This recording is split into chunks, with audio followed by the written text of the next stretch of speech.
काफ़ी लंबे इंतज़ार के बाद में राजस्थान में कंप्यूटर टीचर का जो है एक नोटिफिकेशन आया है, जो आपके लिए बहुत ज़रूरी है जानना। दोस्तों, इसमें आज 7 जनवरी 2022 को एक नोटिफिकेशन जारी किया गया है। इसमें हम देखते हैं क्या दिया गया है। इस नोटिफिकेशन में सिलेबस और क्वालिफ़िकेशन से रिलेटेड कुछ इन्फॉर्मेशन दी गई है। मतलब काफ़ी समय से इसमें सब क्वालिफ़िकेशन का इश्यू बना हुआ था, पीजीडीसीए वाले या बीसीए बीटेक किसको लिया जाएगा। और एक था इसमें सिलेबस का और पेपर पैटर्न का इश्यू बना हुआ था, इसलिए काफ़ी सस्पेंस भी चल रहा था अभी फ़िलहाल। लेकिन अभी जो है ये सस्पेंस क्लियर हो गया है आपका, और इसके रिगार्डिंग एक नोटिफिकेशन जारी किया गया है ऑफिशियल वेबसाइट पर। इसमें है सीनियर कंप्यूटर टीचर इंस्ट्रक्टर। इसके लिए अगर हम यहाँ पर क्वालिफ़िकेशन देखें तो वही मास्टर डिग्री मांगी गई है यहाँ पे। एमटेक हो कंप्यूटर साइंस में या फिर इंफॉर्मेशन टेक्नोलॉजी में हो,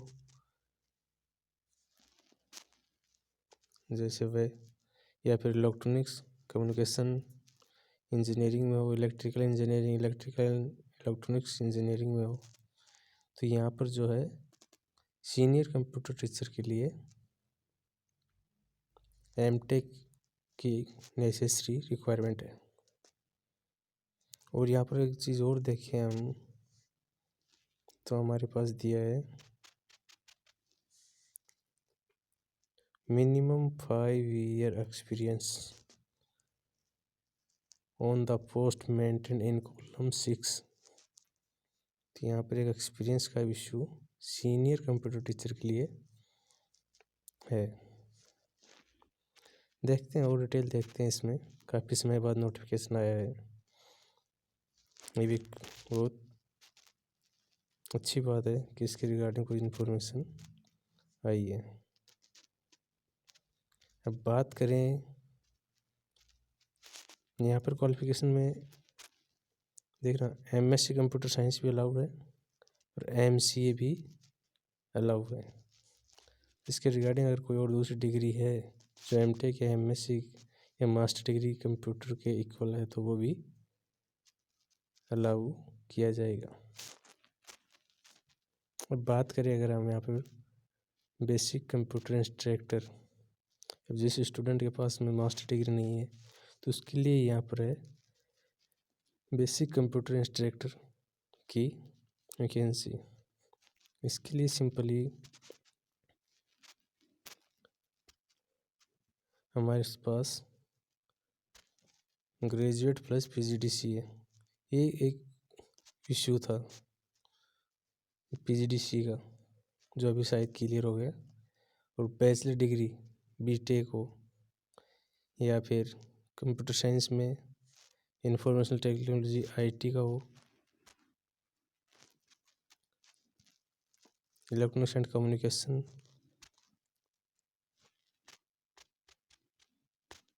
एंड इलेक्ट्रिकल में हो, या इंस्ट्रूमेंटल एंड कंट्रोल ईआईसी, ये अगर सब्जेक्ट आपके पास बीटेक में है तो आप मतलब इसके लिए एप्लीकेबल हो बेसिक कंप्यूटर इंस्ट्रक्टर के लिए। अभी आप पर बात अगर करें बीएससी वालों की, तो भाई बीएससी कंप्यूटर साइंस वाले हो या बीसीए वाले हो या अदर एनी क्वालिफिकेशन जिसमें कंप्यूटर साइंस में बैचलर डिग्री हो, तो सभी student are applicable in basic computer instructor.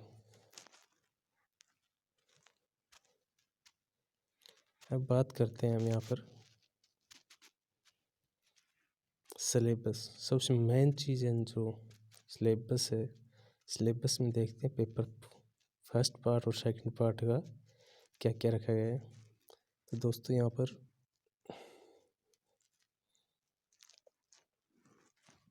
जो फर्स्ट पार्ट है वो 100 मार्क्स का रखा गया है और इसका जो टाइम है वो 2 घंटे का रहेगा। पेपर में 100 नंबर का पेपर है, 2 घंटे का टाइम है। अब फर्स्ट पार्ट का सिलेबस में क्या क्या वो चेक करते हैं।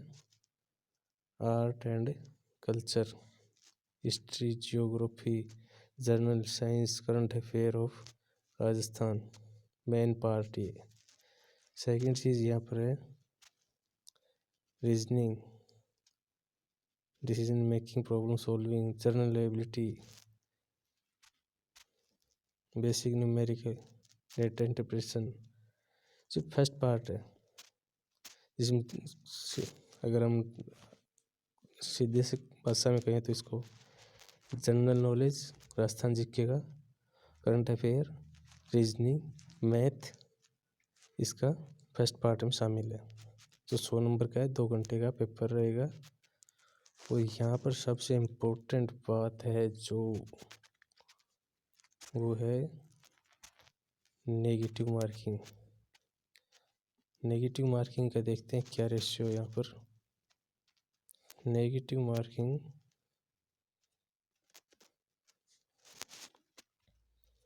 देखते हैं।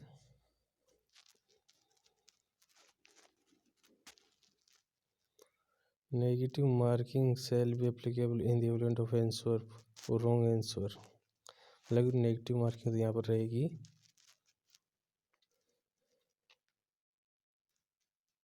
1/3। ये चीज़ है, मतलब हमारे इस पेपर में नेगेटिव मार्किंग 1/3 रहेगी। मोस्ट पेपर में 1/4 रहती है। तो यहाँ पर सबसे टफ चीज़ है वे 1/3 नेगेटिव मार्किंग, जो काफ़ी ज़्यादा है, कह सकते हैं ये बात। तो मेरिट भी कम रहेगी इसके हिसाब से, क्योंकि सिक्योरिटी के साथ ही क्वेश्चन आंसर करने होंगे, वरना नेगेटिव मार्किंग नेगेटिव में नंबर लेके जा सकती है।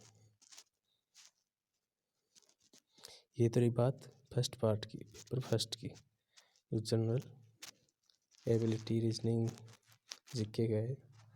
लेकिन बात करें सेकंड पेपर की, जो कंप्यूटर स्टूडेंट के लिए सबसे टफ चीज़ है, क्योंकि काफ़ी समय हो गया है ग्रेजुएशन कंप्लीट किए, उसके बाद बहुत टाइम गैप भी हो गया और कुछ चीज़ें क्लियर नहीं हो पाती हैं कॉलेज टाइम में, सिलेबस भी नहीं हो पाता है। तो चेक करते हैं सेकंड पार्ट में क्या आता है।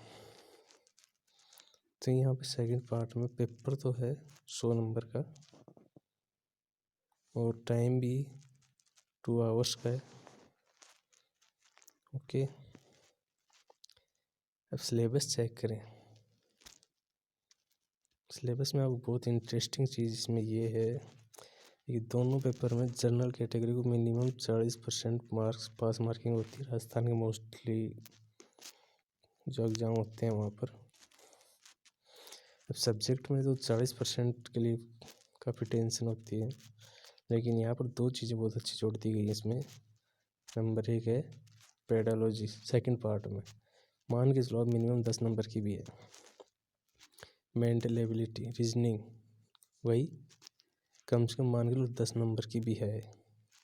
तो 20 नंबर तो सब्जेक्ट्स के अलावा हैं ये, इनको आप आराम से क्वालिफाई या कुछ नंबर गेन कर सकते हो। रीजनिंग में तो मोस्ट स्टूडेंट ऐसे होते हैं कि सभी क्वेश्चन कर देते हैं। तो आपको सेकंड पार्ट को जो मिनिमम क्राइटेरिया पास करने का, उसके हिसाब से आप कुछ इजी हो जाएगा। ये 2 पॉइंट और जुड़ गए यहाँ पे। इसके अलावा सिलेबस तो देख लेते हैं। कंप्यूटर सब्जेक्ट हैं, fundamental of computer programming, fundamental C++, Java, .NET, artificial intelligence, object oriented programming, C++, जावा, सबको पता ही है। सिलेबस तो BTech BCM चलता ही है। Data structure, algorithm, digital logical system,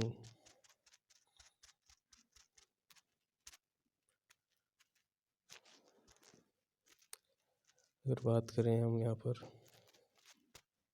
computer organization, operating system, database management system, ये subject है।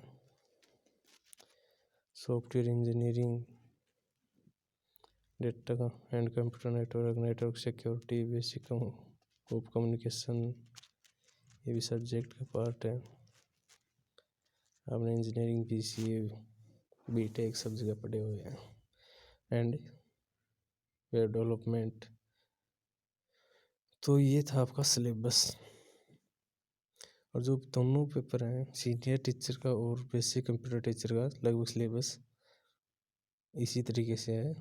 First part में general knowledge, math, reasoning, Rajasthan GK, और सेकंड पार्ट में पेडालॉजी और रीजनिंग।